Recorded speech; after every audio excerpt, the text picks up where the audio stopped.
Dan sesudah menginjil harus memuridkan. Kenapa memuridkan? Seperti saya katakan tadi, kalau saya pun saudaraku orang ya dokter anak, tidak usah dokter anak lah, kita saja pun tidak mau anak-anak kita tetap baik. Bisa bayangkan anak saudara 10 semua baik. Sebentar ini, minta, oh ini ya ganti popok, sebentar lagi minta, sebentar lagi dia saudara jatuh. Itu saja kerja kita. Coba bayangkan. Tetapi kalau kita muridkan dia, kita ajari dia bertumbuh dewasa, 10 pun anak kita. Susana Wesley, ibunya John Wesley, pendiri Metodis, anaknya 16. Tapi bisa diajarinya semua. Yang tua mengajar adiknya mengajar adiknya lagi, demikian dibuatnya semua. Sehingga anaknya 2 jadi penginjil dunia, yang lainnya pun semua bisa jadi orang berhasil. Mengapa? Karena diajarinya memuridkan. Satu demi satu anak-anaknya itu. Kalau anak semua saudaraku jadi baik, dan kalau badannya besar jadi preman, susah kita.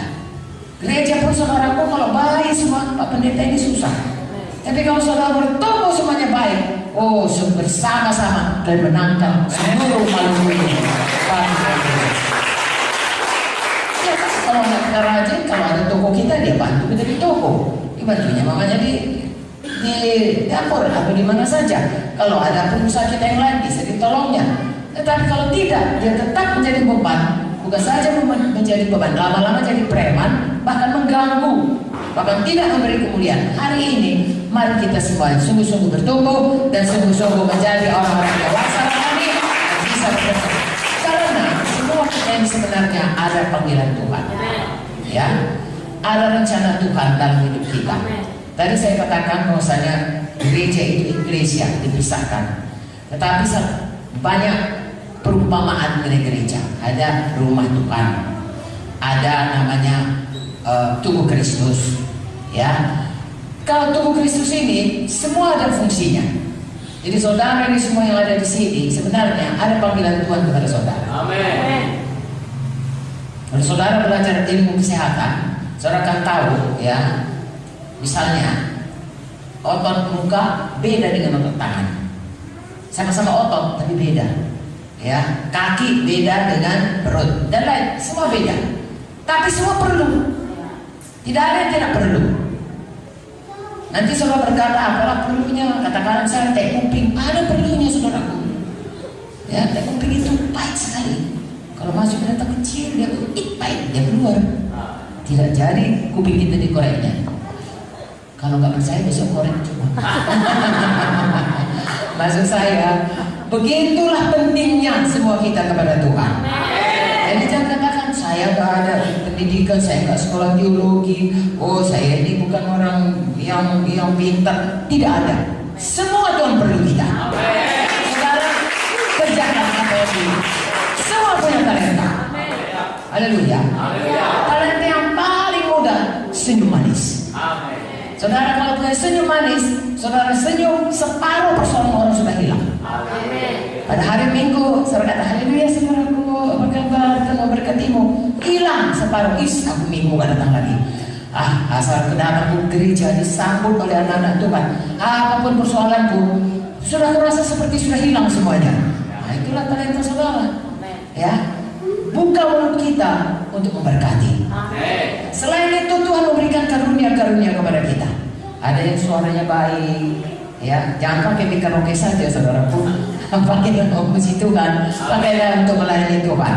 Ya, kalau di dalam buku Efesus mengenai tubuh Kristus, sebenarnya pelayanan itu di gereja bukan pekerjaan mocok-mocok.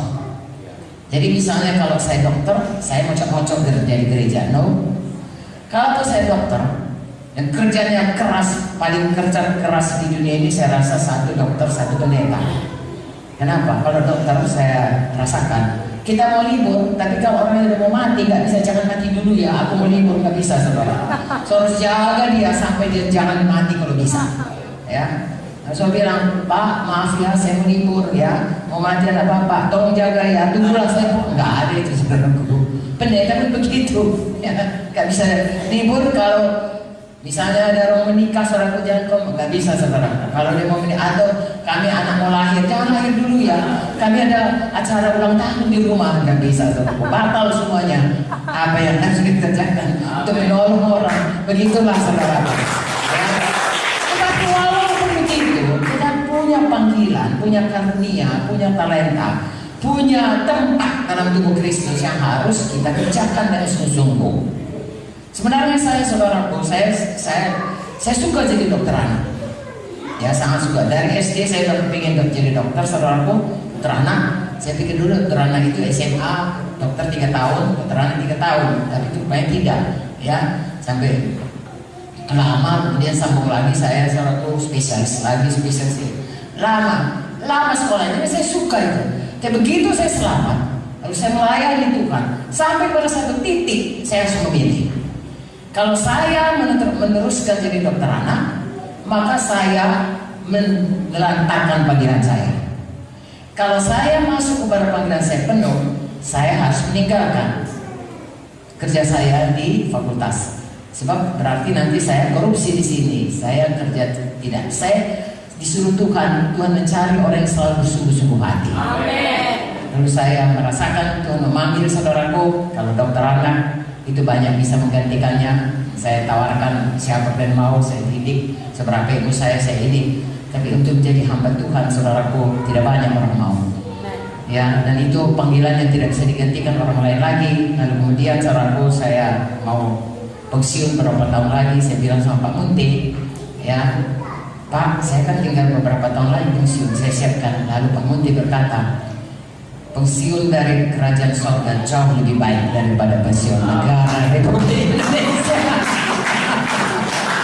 Saya beriman, percaya, dan saya tinggalkan semua saudara. Orang bilang saya gila, ya, karena di seluruh USU itu di rumah sakit, namanya rumah sakit Pirngadi kalau waktu itu, ya, saudara, tidak ada dokter Kristen. Kami hanya 2, saya dan adik ipar saya, adik Pak Munti.